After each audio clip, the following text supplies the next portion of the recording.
Tinukoy ng MMDA ang 49 na flood-prone areas o mga bahaing lugar sa Metro Manila.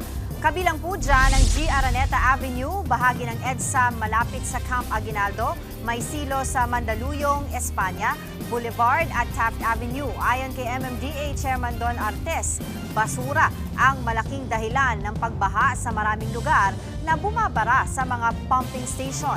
Sa Maynila naman, naniniwala si Artes na nagpalala ng baha sa Taft Avenue at iba pang lugar ang Dolomite Beach Project.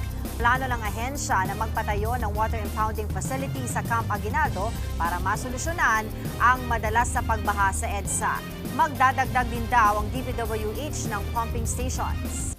Mga kapatid, Angela Lagunsad Castro po para sa komprehensibo at makabuluhang balitaan at talakayan. Mag-follow at subscribe na sa social media pages ng News 5.